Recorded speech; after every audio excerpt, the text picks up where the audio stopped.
नमस्कार दोस्तों। इस ट्यूटोरियल में हम लोग ये सीखने वाले हैं कि किसी फ्लटर एंड्रॉयड ऐप में टेक्स्ट वॉचर को कैसे इंप्लीमेंट करना है। तो चलिए शुरू करते हैं। यहाँ पे आपको लिव फोल्डर में जाके मेन डॉट डाट फाइल को ओपन करना है।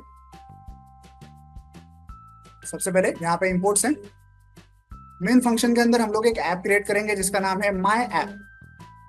ये है वो माई ऐप क्लास जो एक्सटेंड करता है स्टेटलेस विजेट को। इसके कारण इस क्लास में जो भी चीजें हम लोग डिजाइन करेंगे उनकी स्टेट आगे जाके हम लोग मॉडिफाई नहीं कर सकते क्योंकि एक स्टेटलेस विजेट है। यहाँ पे बिल्ड फंक्शन के अंदर हम लोग एक मटेरियल ऐप क्रिएट करेंगे। इस ऐप का टाइटल, इसकी थीम, इसका होम पेज कौन सा होगा, ये सारी चीजें हम लोग यहाँ पे डिजाइन करेंगे। होम पेज कौन सा होगा, वो होगा माय होम पेज क्लास। यहाँ पे हम लोग उस क्लास को एक टाइटल भी देंगे। ओके, देन ये है वो माय होम पेज क्लास। ये एक्सटेंड करता है एक स्टेटफुल विजेट को। स्टेटफुल विजेट मतलब इस क्लास के अंदर जो भी कुछ चीजें हम लोग डिजाइन करेंगे उनकी स्टेट आगे जाके हम लोग मॉडिफाई कर सकते हैं।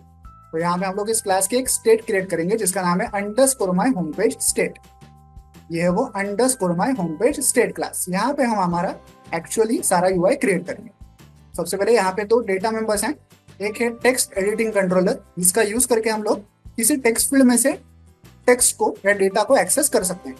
और यहाँ पे एक स्ट्रिंग बफर नाम का वेरिएबल है जिसमें क्या होगा, जो टेक्स्ट हम लोग एक्सेस करेंगे ना टेक्स्ट फील्ड से, उसे हम इस स्ट्रिंग बफर के अंदर स्टोर करेंगे। ओके, तो इन दोनों को हमें इनिशिएट करना है। तो वो कहाँ पे करेंगे, वो करेंगे इस इनिट स्टेट फंक्शन में।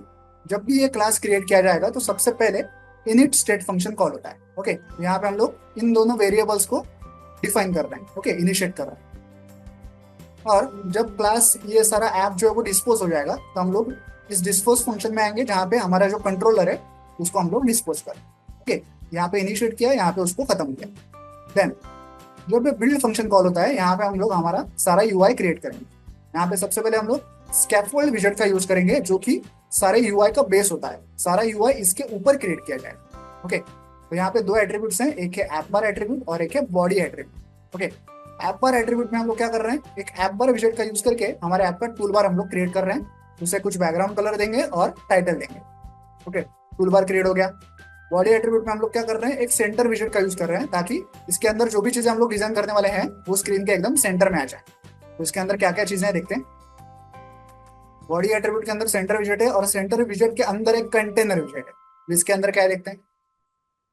सबसे पहले तो कंटेनर विजेट को हमने थोड़ा सा मार्जिन दिया है ताकि इसके अंदर जो भी चीजें हम लोग डिजाइन करने वाले हैं वो स्क्रीन से एकदम चिपक ना जाए। ओके, थोड़ा सा इनके अराउंड मार्जिन बने। इस कंटेनर के अंदर चाइल्ड में क्या है, एक कॉलम है। कॉलम विजेट के अंदर बहुत सारी चीजें हम लोग डिजाइन करेंगे। देखिए, ये कॉलम विजेट है, उसके चिल्ड्रन एट्रीब्यूट में इतनी सारी चीजें हम लोग डिजाइन कर रहे हैं। सबसे पहली चीज है एक टेक्स्ट फील्ड, देन एक साइज बॉक्स का यूज करेंगे ताकि हमें कुछ एम्प्टी स्पेस दिखाई दे स्क्रीन के ऊपर, और उसके नीचे एक टेक्स्ट विजेट का हम लोग यूज करेंगे। तो देखिए फ्लो कैसा होगा, यूजर इस टेक्स्ट फील्ड के अंदर कुछ टाइप करेगा, वो हम हमारे टेक्स्ट वॉचर का यूज करके कैप्चर करेंगे। जो भी डेटा वो टाइप करेगा ना उसे हम लोग कैप्चर करेंगे हमारे टेक्स्ट वॉचर का यूज करके। टेक्स्ट वॉचर मतलब ये हमारा टेक्स्ट एडिटिंग कंट्रोलर। ओके, तो उसका यूज करके हम लोग उस डेटा को कैप्चर करेंगे और हमारे टेक्स्ट विजेट के अंदर उसे शो करेंगे। ये ऐसा फ्लो होगा। ओके, तो सबसे पहले टेक्स्ट फील्ड को देखते हैं क्या है।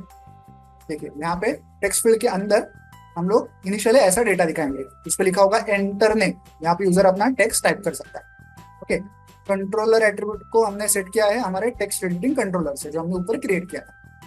अब देखिए यूजर जब भी इस टेक्स्ट फील्ड में कुछ टाइप करेगा या कुछ भी मॉडिफाई करेगा तो ये ऑन चेंज फंक्शन कॉल होता है। तो फिलहाल यूजर ने जो भी डेटा टाइप किया है वो इस वैल्यू वेरिएबल में हमें मिलता है। ओके, तो हम लोग क्या करेंगे, हमारा वो जो स्ट्रिंग बफर करके जो था ना एक वेरिएबल, एक ऑब्जेक्ट, इसके अंदर वो डेटा स्टोर करना चाहते हैं। ओके, ये वैल्यू डेटा हम लोग इस स्ट्रिंग बफर के अंदर स्टोर करना चाहते हैं। तो हो सकता है कि स्ट्रिंग बफर के अंदर कोई पुराना डेटा पहले से मौजूद हो, तो पहले तो हम उसे क्लियर करेंगे, स्ट्रिंग बफर को पूरा क्लियर कर देंगे और फिर ऐसे स्ट्रिंग बफर के अंदर ये डेटा राइट करेंगे। ओके, अब इस स्ट्रिंग बफर के अंदर लेटेस्ट डेटा आ चुका है। अब यही डेटा हम लोग यहाँ पे इस टेक्स्ट विजेट में शो करेंगे। देखिए कैसे, स्ट्रिंग बफर और टू स्ट्रिंग, ऐसे करके हम लोग इस टेक्स्ट विजेट के अंदर वो रिजल्ट, वो डेटा हमारा शो करेंगे। ओके, इतना सिंपल सा फ्लो है। अगर आप लोग समझ गए होंगे तो चलिए अब इस ऐप को मोबाइल डिवाइस पर रन करके इसे प्रैक्टिकली चेक करें। तो ऐप जो है मोबाइल डिवाइस पर रन हो चुका है। अब मैं इस टेक्स्ट फील्ड में जिसमें एंटर नाम ऐसा फिलहाल लिखा हुआ है इसमें कुछ डेटा टाइप करूंगा। तो देखिए जैसे जैसे मैं टाइप करूंगा ना, रियल टाइम में हमारे रिजल्ट टेक्स्ट में वो डेटा टाइप होगा। देखिए जैसे जैसे मैं टाइप कर रहा हूँ वैसे वैसे रिजल्ट के यहाँ पे वो डेटा टाइप हो रहा है। अगर मैं इसे डिलीट भी कर दूं तो वहां से भी डिलीट हो जाएगा। ओके, ये सारा हो रहा है हमारे टेक्स्ट वॉचर के वजह से, जो कि एक्चुअली हमारा टेक्स्ट एडिटिंग कंट्रोलर। ओके, देखिए रियल टाइम में वो डेटा एक्सेसिबल हमें हो रहा है। ओके, तो आई होप आप ये ट्यूटोरियल समझ गए होंगे। वीडियो में दिखाए गए इस कोड को डाउनलोड करने के लिंक मैंने वीडियो के नीचे डिस्क्रिप्शन बॉक्स में दे दिया, आप चाहें तो वहां से कोड डाउनलोड कर सकते हैं। वीडियो को एंड तक देखने के लिए धन्यवाद। Thank you.